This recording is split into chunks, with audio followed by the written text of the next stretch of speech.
akuluakulu bungwe la Malawi Electoral Commission lakana lamulo limene mtsogoleri wa dziko analamula m'mbuyomu kuti bungwe limene lisamuse headquarters yake kuchokato ku Lilongwe kubwerera ku Blantyre kuma buildings a nthambi imeneyi ya MEC. Ndefunso nkumaza khalapo kuti kodi akana chifukwa chani, chimene chachitisa ndi chani kuti bungwe la MEC asavomere zimene mtsogoleri wa dziko analamula. Sanayankheto mafunso amenewa tiloleni tikufotokozeni mwachidule chabe mmene zinakhalira kuti bungwe limene la MEC abwereto ku Lilongwe. Tikakutengani mbuyo pang'ono munali mwezi wa Juni chaka cha 2023 bungwe limene la Malawi Electoral Commission linasamuka kuchoka ku Blantyre kubwerano ku Lilongwe ndi likulu lonse la MEC linakhalano ku Lilongwe. Kuchokatu pamenepo panali pa 14 kandi pa 13 Oktoba chaka cha 2025 mtsogoleri wa dziko analamula kuti bungwe limene la MEC libwerere ku Blantyre ku maofesi yake ndi kuti headquarters yake ibwerere kumeneko. Kuchokatu pamenepo bungwe limene la MEC anachiona kuti sichili chabwino kuti asamuke kubwerera kupita ku Blantyre. Of course pachikata chimenecho akufotokozera zifukwa zimene akuti sakufuna kubwerera kupitato ku Blantyre. Ndeno tupotengera ndi mmene nkhani ili kuyendera zikuonesano kuti zabweresano tug war pakatito pa executive komweno ndi kwa mtsogoleri wa dziko komanso independent commission yomweno ndi bungwe limene la Malawi Electoral Commission. Ndefunso nkumati amene ali ndi mphamvu ndani pakati pa bungwe limene la Malawi Electoral Commission komanso executive branch yomweno ndi kwa mtsogoleri wa dziko. Tikatengera ndi mmene nkhani ikuyendera ndi kuti mtsogoleri wa dziko Professor Arthur Peter Mutharika wagwisa ntchito executive order kapena kuti mphamvu zimene ali nazo ngati mtsogoleri wa dziko polamula MEC kuti isamuke. Pameneno bungwe limene la Malawi Electoral Commission akunena zona kuti mtsogoleri wa dziko alibe mphamvu yowauza iwo ngati MEC zochita makamakato kuti bungwe limene la MEC atha kukhala kuti kande kuti kwa ku Blantyre kande kuti ndi ku Lilongwe. Ndi chifukwa chake iwo akuti athamangira ku bwalo la milandu kuti likafotokoze bwinobwino kuti mtsogoleri wa dziko ali ndi mphamvu yoti atha kuwalamula iwo zochita kapena alibe ulamuliro umenewo. Komano tikapita ku malamulo a dziko titha kunena zoti bungwe limene la Malawi Electoral Commission akugwisa ntchito section 76 article 4. Section imeneyi imapereka mphamvu ku bungwe limene la Malawi Electoral Commission kugwira ntchito zake paokha popanda wina wake kulowererapo kapena kugwisa ntchito mphamvu zina zake pa zochitika za ku nthambi imeneyi ya Malawi Electoral Commission. Komano tikapitano ku malamulo oyendesa chisankho bungwe limene la Malawi Electoral Commission makamaka tikapita pa section 6 article 1. Section imeneyi imazafotokoza kunena zoti ngakhale bungwe limene la Malawi Electoral Commission lili independent komano for the sake of accountability amayenera kuti azipanga ripoti kwa mtsogoleri wa dziko. Ndeno chimene chachitika pamenepa ndizonena kuti mtsogoleri wa dziko wagwisano ntchito mphamvu zimene ali nazo potengera ndi section 78 imene imapereka kuti mtsogoleri wa dziko ndi amene ali ndi supreme power pa nthambi za boma komanso ku executive konse amene ali ndi mphamvu ndiyoti ndi mtsogoleri wa dziko. Komano potengera ndi chiganizo chopanga liroketi kapena kusintha nthambi za boma kuchoka malo ena kupita ku malo ena ndiyoti mtsogoleri wa dziko amene akugwisa ntchito section 98 imene imazafotokoza zonena kuti mtsogoleri wa dziko ali ndi mphamvu zimenezo zopanga liroketi nthambi ya boma.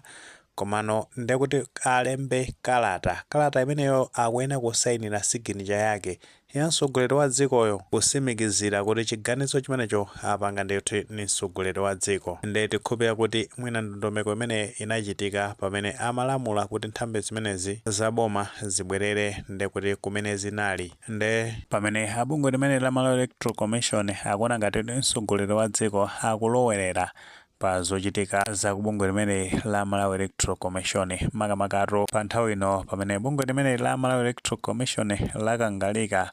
kuti achitise chisankho cha chibwereza makamakato kuti chisankho chimenecho chikhale cha free and fair potengera ni mphamvu zimene bungwe limene la Malawi Electoral Commission anapasidwa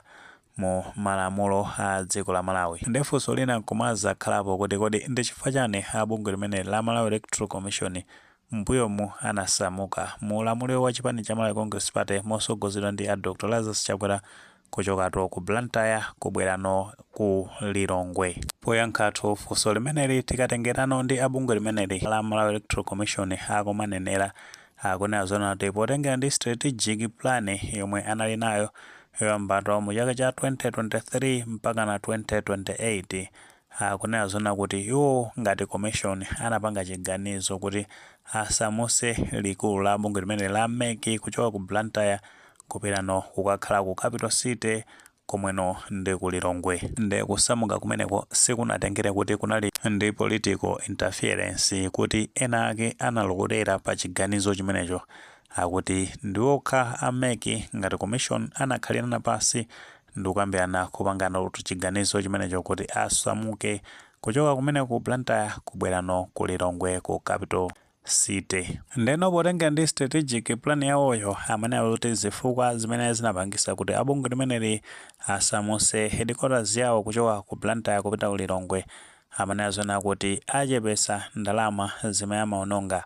amatsenera zoti potengera kuti nthambi zambiri zaboma zili ku Lilongwe kuphatikiza pamenepo maunduna komanso ma diplomatic partners ndekuti kani maembasi ma donors ndena otero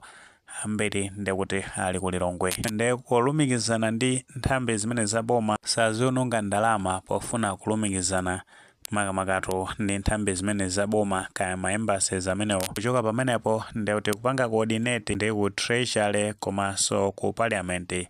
ndekuti no sizizikhala zovuta kwambiri kuphatikiza pamenepo ngati ali ndi milandu sazivutika kuti azilumikizana kandi nthambi za mabwalo a milandu kajani ndekuti ndi zimene anafotokoza ntamenepo. Komano tikatenga nkhani imene ikuyendera potengeraso ndi mtsogoleri wa dziko mphamvu zimene ali nazo zaku executive potengera ndi section 98 ja komanso section 78 ja akungogwisa ntchito mphamvu zimenezi kulamulatu zochitika zaku nthambi ya boma ndi paja amatha kulamula kumbali ngati ya zachitukuko komanso ngati mene walamulira panepapa potengera kuti mbuyomo ndekuti no ku Blantyre kunakhala ngati kuti ndi kumene kunali nthambi zambiri za boma mbuyomo mapaseto ambiri anakhala ali kumene ku Blantyre ndi mwina angogwisa ntchito mbiri ngati imeneyo pamene abungwe limene la Malawi Electoral Commission akunena zona kuti iwo anapasidwa mphamvu ndi malamulo a dziko la Malawi kuti atha kuima ngati independent kupanga ziganizo pawokha sakuyenekanso kuti atengere chiganizo chimene mtsogoleri wa dziko wapanga makamakatu powauza kuti akakhale ndi ngati angavomereze kuti mtsogoleri wa dziko awauze kuti no apite kukakhala malo akuti zimenezo ndikuti tikuthekera kuti mtsogolo muno ndikuti mtsogoleri wa dziko atha kuzauza zochita kumene kubungwe la Malawi Electoral Commission ndi iwo ngati commission akhulupirira kuti kuima pawokha ndotetezedwa ndi malamulo a dziko kuti iwo ngati MEC atha kuima pawokha ndosiyana ndi mene azilili ngati nthambi zina tingolekeza ngati Malawi Prison Service paja nawonso anachoka ku Zomba kubwera ku Lilongwe ndi anasatira lamulo limene mtsogoleri wa dziko analamula kuti abwerere ku headquarters yawo ku Zomba. So nimene ilili nkhaniyi padakali panopa ndikuti no a High Court ndameneno ali ngati lefu pakati pa bungwe limene la Malawi Electoral Commission komanso a executive komweno ndi mtsogoleri wa dziko kumene ku High Court ku ndikuti akamva mbali imene ya Malawi Electoral Commission komanso mbali ya executive kumeneno akapange chiganizo kuti kodi akulondola ndani makamaka kuti kulamula kwa mtsogoleri wa dziko kuti no a MEC apita ku Blantyre ndi kuphwanya malamulo kapena chiganizo chimene akunena a MEC kuti iwo ndi independent ndi cholondola. Of course Frank Mbeta ameneno ndi Attorney General kapena kuti lawyer woyimira boma pa milandu akuti pa chiganizo chimene abungwe limene la Malawi Electoral Commission achita kuti sakufuna kusamuka kupita ku Blantyre iwo apita ku bwalo la milandu kuti no akapange challenge kapena kuti akatsutse chiganizo chimenecho ndi tikhati kubwera kuzakupasirani nkhani zake mmene ziyendere kumeneko ku bwalo la milandu. Mwina tomwe ndi maganizo pa nkhani imeneyi pamene tofotokoza zonena kuti abungwe la Malawi Electoral Commission akana lamulo limene mtsogoleri wa dziko analamula mbuyomo kuti bungwe limene lisamuse headquarters yake kupititsatu ku Blantyre kuchoka ku Lilongwe pamene athamangira ku bwalo lalikulu la milandu. Ngati maganizo amene alipo tifotokozeni comment section, koma mulemekezanso maganizo anzathu. Saiwale panga live video imene komanso panga subscribe channel chimene cha Fox Mala News 8 ndicho ngati nkhani zambiri zikamachitika ndete zitha kufikirani mosavuta.